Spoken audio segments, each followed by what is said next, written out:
Praise the lord. త్రియేకనాథుని పరిశుద్ధ ప్రశస్త సర్వశక్తిగల నామములో మీ అందరి మీద ఆత్మ సమృద్ధిగా కుమ్మరింపబడును గాక. ఈ దినపు యేసయ్య జీవపు మాట మత్తయి సువర్తమానం 10వ అధ్యాయం 20వ వాక్యభాగం. ఆత్మ మీలో ఉండి మాటలాడుచున్నాడు. యేసయ్య సన్నిధిలో కనిపెట్టి ప్రార్థించి మారుమనస్సు పొంది బాప్తిస్మము పొంది ఆత్మతో అభిషేకించబడి ఆత్మలో ఆనందించుచు ఆత్మచేత నడిపించబడుచు ఆత్మవశములో ఉంటూ ఆత్మలో పరవశము చెందుతూ సంపూర్ణముగా ఆత్మ దేవునికి అప్పగించుకొని ఈ ఆత్మీయ ప్రయాణములో ఆకాంక్షతో ఆయన ఆగమమునకు ఆయుత్తపడుచున్న ఆత్మీయులారా, ఆత్మ సంబంధులారా, ఇది కడవరి గడియ. కృపాకాలములో ఉన్నాము. పరిశుద్ధాత్మ కాలములో నిలిచి ఉన్నాము. ప్రతి ఒక్కరూ పరిశుద్ధాత్మ పూర్ణులై ఉండవలెను. ఆత్మచేత నడిపించబడుచు ఉండవలెను. ఆత్మ ఆధీనములో స్వాధీనములో ఉంటూ ఆత్మదేవుని కార్యములను అనుభవించవలెను. కృపావరములతో ఆత్మవరములతో ఆత్మఫలముతో నిండి కొని ఉండవలెను.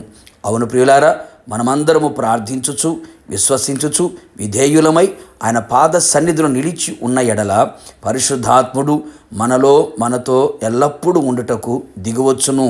ప్రభు రాకడ వరకు, మన పోకడ వరకు మనలో ఉండును. మనలను అనాథలనుగా విడువడు. ప్రతి విషయములో ఆత్మలో మనలో ఉండి మాటలాడుచు ఉండును. పరిపూర్ణముగా ఆత్మదేవునికి మనం అప్పగించుకొని నడిపించబడితే మనలో ఉన్న ఆయన ఆత్మ మనలో నుండి మాటలాడును. ఆ స్వరమును మనము గుర్తెరిగిన వారమై ఉండవలెను.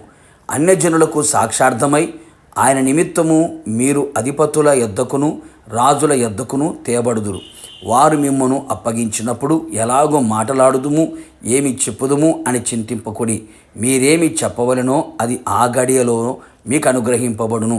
మీ తండ్రి ఆత్మ మీలో ఉండి మాటలాడుచున్నాడు గాని మాటలాడువారు మీరు కారు అని యేసయ్య తన శిష్యులతో చెప్పాను కదా. అటువలనే మనలో కూడా జరుగును అనే విషయం మనము తెలుసుకొనిన వారమై ఉండవలెను. అనేకులకు సువార్తను బోధించినప్పుడు పరలోక రాజ్యమును గూర్చిన అనేక సంగతులు తెలియపరచుటకును ఆత్మీయ జీవితములు ఎలా నడుచుకొనవలెనో, ప్రభు రాకడ కొరకు ఎలా సిద్ధపడవలెనో ప్రతి విషయమును ఆత్మదేవుడు తేటగా మాటలాడును. మన వ్యక్తిగత విషయములో, సంఘ విషయములో, కుటుంబ విషయములో, ప్రతి విషయములో సమస్తమును ఎరిగిన ఆత్మనాథుడు మాటలాడును. పావుర స్వరము దేశములో వినబడుచున్నది కదా.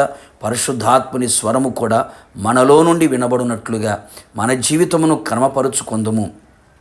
సమస్తమును ఆయన ఆధీనంలోనికి వెళ్ళినట్లు జాగ్రత్త పడదుము. మాటలాడుచున్నవాడు పరిశుద్ధాత్ముడే అని సర్వ సమాజము సర్వజనులు గ్రహించే కృపను ప్రభు దయచేయునుగాక. ఆత్మదేవుడు మనలో ఎల్లప్పుడూ ఉండునట్లు జాగ్రత్తపడి ఆత్మ మాటలాడుచుండగా మనము గ్రహించున్నట్లు ఆత్మ చెప్పు సంగతులు చెవిగలవాడు వినున్నట్లు సహాయము చేసి ఆత్మ పెళ్లి కుమార్తె రమ్ము అని పిలిచిన వేళలో మనమందరం పెళ్లి కుమార్తెగా సిద్ధపడి పెళ్లి కుమారుడిని యేసయ్యను ఎదుర్కొనుటకు మేఘమండలి మీదికి కొనిపోబడుదుము. ప్రార్థన. ప్రియ పరిశుద్ధాత్ముడా, మీ పరిశుద్ధమైన పాదములకి కృతజ్ఞతాస్తుతులు చెల్లించుచు ఉన్నాం. ఈ కడవరి దినములలో, అంత్య దినములలో, అపాయకరమైన ఈ దినములలో ప్రతి ఒక్కరూ పరిశుద్ధాత్మ చేత నింపబడిన వారే ఆత్మచేత నడిపించబడుచు ఆత్మ ఆధీనములో స్వాధీనములో ఉంటూ ముందుకు కొనసాగడానికి కృప దయచేయండి. మాలో ఉన్న ఆత్మ మాటలాడుచున్నాడు అని ప్రతి ఒక్కరూ గ్రహించున్నట్లుగా ఆత్మస్వరం మేము కూడా గ్రహించిన వారమై ఆత్మస్వరమునకు లోబడి ముందు కొనసాగునట్లుగా కృప దయచేయండి. ఏ ఒక్కరు విడిచిపెట్టబడక ప్రతి ఒక్కరూ ఆత్మచేత నడిపించబడుతూ పెండ్లి కుమార్తెగా మహిమగల సంఘముగా మిమ్మల్ని ఎదుర్కొనుటకు కృప దయచేయమని మమ్మల్ందరినీ మీ ఆత్మతో నింపినందుకే స్తుతి చెల్లించుచు యేసు నామములో అడిగి పొందుకున్నాము తండ్రి, ఆమెన్.